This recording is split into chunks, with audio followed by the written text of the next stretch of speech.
en direct du salon EICMA de Milan où nous découvrons en même temps que vous la principale nouveauté révélée ici en Italie, à savoir la CBR 1000 RR-R supplémentaire, car Honda a ajouté un 4e R au patronyme de sa Fireblade. Attention, ça va y aller. Cet R justement qui signifie qu'Honda s'est méchamment énervé pour revenir au contact de la concurrence, aussi bien sur le plan commercial que sur le plan sportif, puisque Honda nourrit de grosses ambitions, notamment en World Superbike, où le blason ailé se fait quand même bananer depuis 2007, où il n'a plus signé de titre. Donc la machine hérite de technologies très évoluées, héritées notamment du MotoGP. On constate notamment l'arrivée de ces fameux ailerons qui améliorent donc l'appui aérodynamique, et il va en avoir besoin puisque la moto passe de 192 à 218 chevaux, soit un bond en avant de 26 chevaux.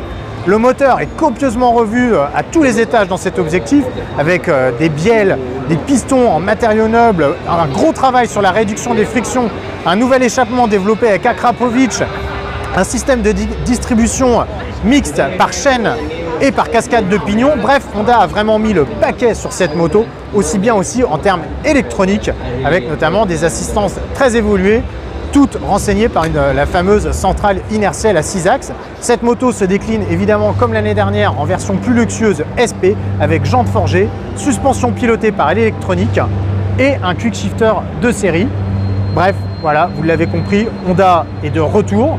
Honda a vraiment des ambitions très élevées sur cette nouvelle moto, et franchement ça fait plaisir parce qu'on pouvait quand même considérer qu'Honda s'était un petit peu assoupi sur ce niveau-là, et pour Motonet on trouve que ça compense très largement le fait que cette nouvelle CBR conserve son 4 cylindres en ligne au lieu, comme beaucoup l'avaient espéré, d'adopter un V4. Autre nouveauté importante sur le stand Honda à l'EICMA de Milan, la CMX 500 Rebelle. Ce petit custom très sympathique, bâti sur la base des CB500, qui reprend donc leur bicylindre de 471 cm3, de 46 chevaux. Donc c'est une moto native pour les permis moto A2 et qui rencontre un vif succès en France, quasiment à égalité de vente avec la Kawasaki Vulcan, et loin devant les customs type 883 Iron de Harley Davidson, sans parler de la Street 750 qui fait un véritable four. Bref, cette moto reçoit des évolutions, on va dire, plus cosmétiques, notamment au niveau de son éclairage à LED, ses nouveaux coloris, sa nouvelle instrumentation légèrement retouchée. Elle reçoit également un levier d'embrayage un petit peu moins difficile à actionner grâce à un assistant à l'embrayage qui joue aussi office d'anti-dribble. De nouvelles suspensions au confort retravaillé sont aussi de la partie, ainsi qu'une selle annoncée plus confortable. Son moteur est évidemment aux normes Euro 5, tandis qu'une inédite version un petit peu plus old school en termes d'allure fait son apparition, donc tout de noir vêtu, avec des soufflets sur sa fourche et une selle matelassée, ainsi qu'un petit saut de vent. Donc voilà cette Rebelle, qui, avouez-le, a quand même fière allure.